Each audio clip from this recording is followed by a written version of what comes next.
Hello everyone, welcome back to my গেজা কিছু channel. তো গেজা কিছু চ্যানেল আজকে আবার একটা ভিডিও নিয়ে তোমাদের কাছে চলে এসেছি। দেখতে পাচ্ছ মা বেরিয়ে গেছে বাড়ির থেকে, আর আমিও বেরিয়ে গেছি বাড়ির থেকে। দুইজন মিলে আজকে আমরা যাচ্ছি কোথায়? আমরা যাচ্ছি একটা আন্টির বাড়িতে। সেই আন্টির বাড়িতে কেন যাচ্ছি সেটা তোমরা বিস্তারিত জানতে পারবে, একটুখানি ওয়েট করে যাও। তো দেখো, ব্যাপারটা হচ্ছে কি, আজকের দিন হচ্ছে ছট পুজো। ভিডিওটা আমি ছাড়ছি ঠিক নভেম্বরের কোনো একটা ডেটে। আজকেও আমি ছাড়তে পারছি কি না, যেদিন এডিট হচ্ছে, 16 তারিখেও আমি ছাড়বো কি না আমি জানি না। সো এখন দেখো, এই ফ্ল্যাটে উঠে গেছি। ফ্ল্যাটের ওপর থেকে উঠে পড়ে একদম ছাদে গিয়ে একবার দেখিয়ে দিলাম। এইটাই হচ্ছে ওই ওপরে তোমার ছট পুজো হয় মেন। তো এই আন্টিটা হচ্ছে আমার মায়ের এক বান্ধবী বলা যেতে পারে।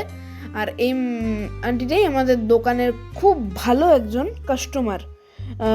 তো দেখো এখানে সেই উপলক্ষে আমাদের এর আগের বার আমি বলেছিলাম যে ছট পুজোর যে ঠেকুয়া হয় না, ওই ঠেকুয়াটা খেতে তো আমার খুবই ভালো লাগে। আর আমাদের ঘরে যে ঠেকুয়া আসে, এটা ওই একটা দুটো খেয়ে আমার পোষায় না।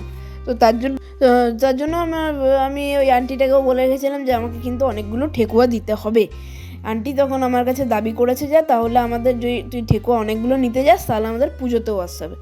আমি সব শর্ত মেনে পুজোতে গেছি। ব্যাপারটা হচ্ছে গিয়ে, আমাদের বলেছিল আন্টিরা যে 4টের সময় যেতে, কিন্তু আমরা ছ্যাবলামি করতে করতে করতে করতে 5:30টায় গিয়ে আন্টির বাড়ি পৌঁছেছি। সেখানে আন্টির খুব রাগ, এত দেরি করে। আর এখানে যে আখ দিয়ে যে স্ট্যান্ডটা বানানো হয়েছে, ওইটা ভিডিওর জন্য নয়, ওইটা হচ্ছে গিয়ে ওই আখটাকেই পুজো করা হয়, এটা আমি আমার বন্ধুর থেকে শুনেছি। আর এইখানে যেসব ফলগুলো দেওয়া হবে সেগুলো চাষের ফল হতে হবে। কিন্তু আমাদের এই দুর্গাপুরটা তো একদম শহর, এখানে তো আমাদের চাষের জমি পাওয়া যায় না, তার জন্য এখানে বাজারের কেনা ফলই দিতে হয়েছে, কিচ্ছু করার নেই। তো এখানে তারপরে এই ডাবের ওপরে 4 মাথার প্রদীপ, একটা প্রদীপ এই 4টে দিক রয়েছে, ওই 4টে দিকেই প্রদীপ ধরাতে হবে। যে জিনিসগুলো আমার খুবই ভালো লেগেছে। প্রথমবার ছট পুজো দেখছি, আমার ঠাকুমা প্রতি বছরই ছট পুজোতে আমাদের এখানে আমাদের পাড়াতেই একটা ঠাকুমা ছিল, ঠাকুমা না জেঠিমা, সেই জেঠিমার বাড়িতে ছট পুজো দেখতে যেত, বাট আমরা জীবনেও যাইনি। এই প্রথম আমি ছট পুজো দেখতে গেলাম। তো এখানে দেখো মূলো, ডাব, আখ আর কি দিচ্ছে। আর ওই 4 সাইডে একটু একটু করে হলুদ দিয়ে কিছু একটা করতে হয়, ওই দাগ টাইপের। তারপরে এখানে দিয়ে দিল পানি ফল, দিয়ে পরে আরও যেসব সবজি হয়, লাউ বলো এই সেই হাবিজাবি, এইগুলো দিয়ে সাজিয়ে দিল। আর এই দিনকে নাকি লাউ দিয়ে একটা পুজো হয় লাউয়ের, সেই লাউয়ের তরকারিটাও নাকি খুব টেস্ট হয়। যেদিনকে রান্না করে খাওয়া হয় সেদিনকে খুবই টেস্ট হয়। এবারে মায়ের হাতের থেকে ফোনটা আমি নিয়ে নিয়েছি, তো দেখতেই পাচ্ছ হালকা পাতলা করে যে এখনও আমাদের পুজো শুরু হয়নি, শুরু হবে। মানে এইখানে এই জায়গাটার যে কাজটা, সেই কাজটা এখন হচ্ছে। ওপরে মেন পুজো মনে হয় ওপরে, সেই ওপরের পুজোটা কিন্তু কমপ্লিট। এরপরে এই আজকের পরের দিন, মানে ওই যেদিনকে ছট পুজো ছিল আমরা যেদিন গেছি, তার পরের দিনকেই তোমার আবার সকাল 5টার সময় একটা পুজো হয়, যেটা হচ্ছে শেষ পুজো। সেটাতেও আমাকে নেমন্তন্ন করেছিল এবং আমি ভ্লগিংয়ের জন্য যেতাম, বাট আমি ঘুম থেকে উঠতে পারিনি, আর সেই জন্যই আমি কিন্তু যেতেও পারিনি। তো তারপরে দেখো এখানে পুরো মোমবাতি প্রদীপ এই সেই দিয়ে সাজানো হচ্ছে। সো এবারে চলো একটু স্পিডে কাজগুলো দেখে নাও, কারণ কি এখানটা প্রচুর বড়, তো আমার এখানে কথা বলার মতো কোনো ভাষা নেই, আমি এগুলো তো জানি না।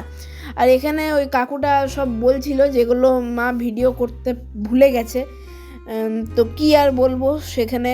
তারপরের দিন যে গেছিলাম, ফোনটাও নিয়ে যাইনি, যে আমি তোমাদের কাছে আঙ্কেলের কাছ থেকে ওই কথাগুলো শোনাবো যে কি বিষয় না বিষয়, কোথার থেকে এগুলো সৃষ্টি, সব কিছু আমি শোনাতে পারিনি, কিছুই শোনাতে পারিনি। পরের বছর আশা রাখছি আমি শোনাবো। শেষমেশ আমাদের পুজো কমপ্লিট হয়ে যাওয়ার পরে আমি একটা ছোট্ট করে ভিডিও ক্লিপ করে নিয়েছি। ও তেরিকি, এত হিজি কেন। তো এখানে এখনো পুজো শেষ হয়নি, সরি। এখানে ওই আন্টিটা একটুখানি বাইরে মোমবাতি প্রদীপ এগুলোই ধরাতে গেল। তো চলো একটু এইবারে স্পিড মুভমেন্টটা দেখো। তখন বললাম, তখন হলো না, এইবারে স্পিড মুভমেন্টটা দেখো।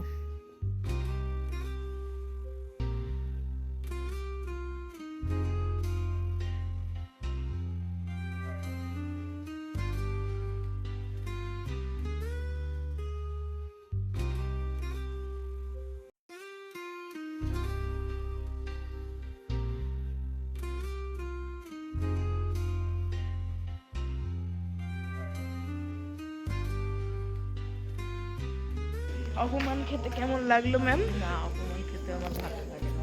আমার তো সব অপমান ভালো লাগে, ঘুমের অপমানটা ভালো লাগে না। বেচারা 11টা অব্দি ঘুমাচ্ছে, অপমান খেয়ে গজাচ্ছিলে। দাদু লিখে দিও না, বল কালকে সকালে আসবো। কাল সকালে আবার আসবো। হ্যাঁ ভোর 5টা। কালকে। সো আজকের এই ভিডিওটা এইটুকুই। ভিডিওটা যদি ভালো লাগে তাহলে like, comment, share and subscribe করে দিও। তো আজকের মতো এটুকুই, বাই।